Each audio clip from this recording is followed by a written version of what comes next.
नमस्कार, अस्सलाम वालेकुम। लाइव हिंदुस्तान पर आप देख रहे हैं वीडियो शो दीन दुनिया। मैं हूं इमरान खान। बहुत बड़ी खबर आ रही है कि ईरान अपनी फौज पाकिस्तान की सरहद की तरफ भेजने जा रहा है।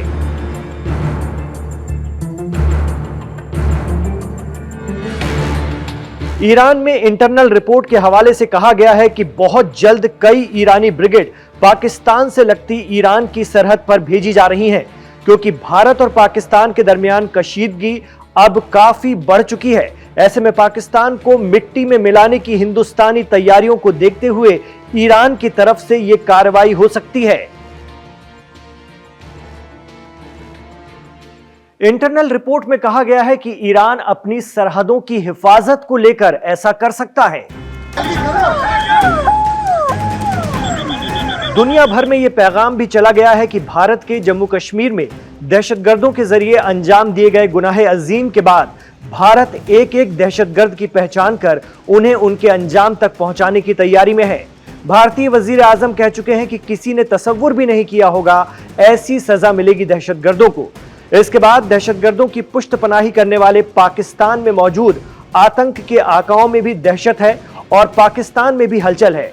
ऐसे में ईरान ने पाकिस्तान के साथ लगती अपनी सरहदों पर अपनी फौजें मजीद बढ़ाने का फैसला कर लिया है। ईरान ऑब्जर्वर के हवाले से इस तरह की खबरें आ रही हैं।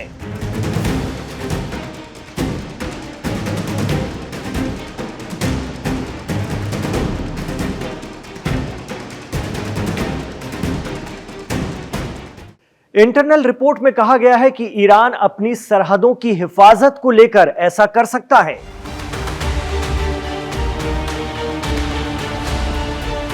दुनिया भर में यह पैगाम भी चला गया है कि भारत के जम्मू कश्मीर में दहशतगर्दों के जरिए अंजाम दिए गए गुनाह अजीम के बाद भारत एक एक दहशतगर्द की पहचान कर उन्हें उनके अंजाम तक पहुंचाने की तैयारी में है। भारतीय वजीर आजम कह चुके हैं कि किसी ने तसव्वुर भी नहीं किया होगा ऐसी सजा मिलेगी दहशतगर्दों को। इसके बाद दहशतगर्दों की पुष्टपनाही करने वाले पाकिस्तान में मौजूद आतंक के आकाओं में भी दहशत है और पाकिस्तान में भी हलचल है। ऐसे में ईरान ने पाकिस्तान के साथ लगती अपनी सरहदों पर अपनी फौजें मजीद बढ़ाने का फैसला कर लिया है। ईरान ऑब्जर्वर के हवाले से इस तरह की खबरें आ रही हैं।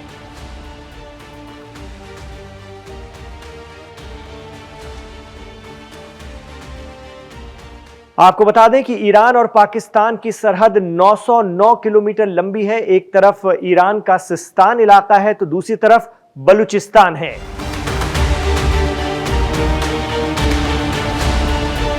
इस जगह पर कूहे मलिस्क और सालिह पहाड़ियों की रेंज है, जहां से तहलब और मश्किल नदी बहती हैं। साउथ की तरफ नहंग रिवर है। पहाड़ियों को पार करके ग्वादर की खाड़ी और ओमान की खाड़ी तक जाया जा सकता है। पाकिस्तान की तरफ से दहशतगर्दी को देखते हुए ईरान ने साल 2011 से ही अपनी सरहद की फेंसिंग शुरू कर दी थी, जिसमें 10 फीट ऊंची कंक्रीट की दीवार भी है। इधर हिंदुस्तान में ऑल इंडिया इमाम ऑर्गेनाइजेशन ने ऐलान कर दिया है कि भारतवर्ष की मुकद्दस सरजमी पर मौजूद 5 लाख से ज्यादा मस्जिदों में 25 अप्रैल जुमे को बाद नमाज जुमा पहलगाम में हुए दहशतगर्दाना हमले के मुतासरीन के लिए दुआएं की जाएंगी और खास तौर से दहशतगर्दी के खिलाफ सख्त पैगाम भी दिया जाएगा।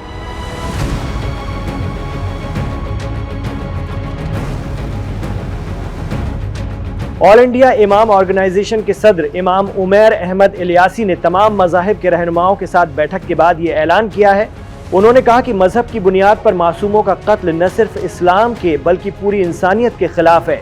जुमे की नमाज के बाद इमाम अपने खुतबे में तमाम मस्जिदों में दहशतगर्दी के खिलाफ सख्त पैगाम देंगे। ऑल इंडिया इमाम ऑर्गेनाइजेशन ने ऐलान किया है कि ये एकदम साफ हो जाना चाहिए कि जो लोग दहशतगर्दी के लिए मजहब का सहारा ले रहे हैं उनका इस्लाम से कोई वास्ता नहीं है।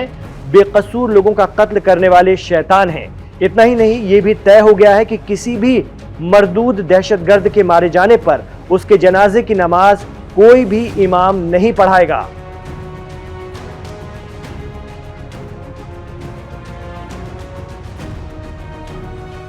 मैं चीफ इमाम होने के नाते पूरे भारत की 5.5 लाख मस्जिदों से आज से हमारे यहाँ हर मस्जिद में उन शहीदों के लिए श्रद्धांजलि दी जाएगी और आने वाले जुमे में आतंकवाद के खिलाफ हर मस्जिद से तमाम इमामों को ऐलान कर दिया गया है कि आतंकवाद के विरोध वो अपना ऐलान करेंगे और श्रद्धांजलि देंगे उनकी आत्मा की शांति के लिए। और हमने पिछली बार भी फतवा जारी किया था, आज फिर हम इमाम हाउस से एक फतवा जारी करके ऐलान कर रहे हैं, कोई भी आतंकवादी इस भारत के अंदर मारा जाएगा तो उसकी जनाजे की नमाज कोई भी काजी या इमाम नहीं पढ़ाएगा और उसकी कब्र के लिए जगह भारत के अंदर उसको कब्र में दफनाने की जगह भी नहीं दी जाएगी। इतना ही नहीं, इमाम ऑर्गेनाइजेशन ने यह भी मांग कर दी है कि पाकिस्तान परस्त दहशतगर्दों के मरने पर उन्हें भारत में दफनाने की इजाजत न दी जाए।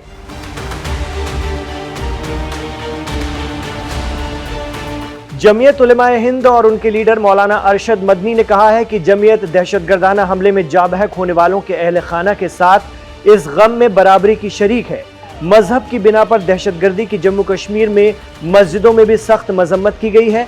इसके अलावा जमात इस्लामी हिंद ने दहशतगर्दों की इस हरकत को गैर इंसानी बताया है।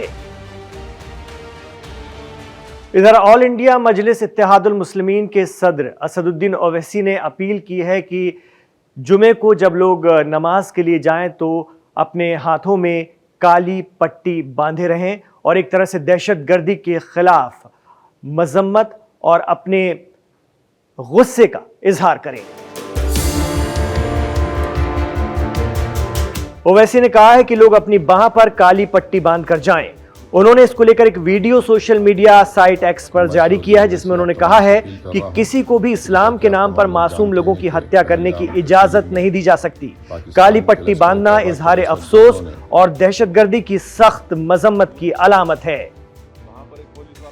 मैं असदुद्दीन ओवैसी आप तमाम से अपील कर रहा हूं कि जैसा कि आप तमाम लोग जानते हैं कि पहलगाम कश्मीर में पाकिस्तान के लश्कर तैयबा के दहशतगर्दों ने 27 से ज्यादा हमारे हम वतनों की जानें ली हैं। कई लोग अपनी जान जख्मी हैं, अपनी जान बचाने की लड़ाई लड़ रहे हैं। इस दहशतगर्दाना और वहशियाना जुल्म के खिलाफ मेरी आप तमाम से गुजारिश है कि कल आप जब जुम्मे की नमाज पढ़ने जाएंगे अपने अपने मसाजिद को तो अपने बाजों पर काली पट्टी बांध कर जाइए, ताकि हम और आप मिलकर मुत्तहदा तौर पर एक पैगाम दे सके इन दहशतगर्दों को कि हम उनकी इस वहशियाना हरकत की मजम्मत करते हैं और हम कभी भी उनको दीन इस्लाम का सहारा लेकर मासूम लोगों को कत्ल करने की इजाजत नहीं दे सकते। इधर शिया मौलाना सैयद सैफ अब्बास नकवी ने कहा है कि इस्लाम किसी की भी हत्या करने, कत्ल करने और उसका खून बहाने की इजाजत बिल्कुल भी नहीं देता है, चाहे वो किसी भी मजहब का क्यों ना हो। उन्होंने कहा कि पहलगाम में नाम और धर्म ही नहीं पूछा गया बल्कि कलमा सुनने की बात भी कही जा रही है। इससे इस्लाम को बदनाम करने के साथ साथ देश के मुसलमानों को नुकसान पहुंचाने का काम किया गया है। मौलाना सैफ ने कहा कि नाम और मजहब पूछकर लोगों को मारने का पैटर्न पाकिस्तान से निकला है। पाकिस्तान के पारा चिनार में भी दहशतगर्दों ने नाम और मजहब पूछकर लोगों को निशाना बनाया था। ऐसा ही काम कश्मीर के पहलगाम में भी आतंकवादियों ने हिंदू सैलानियों को मारने में किया है। इसलिए हर आतंकी घटना ही नहीं बल्कि ऐसे विचार के खिलाफ भी मुसलमानों को खड़े होना पड़ेगा। देश में तालिबानी जहनियत को पनपने से पहले ही कुचल देना चाहिए। आपको बता दें कि इस हमले की जिम्मेदारी दहशतगर्द तंजीम लश्कर तैयबा के एक विंग द रेजिस्टेंस फोर्स ने ली है, जिसके दहशतगर्दों की शिद्दत से तलाश की जा रही है।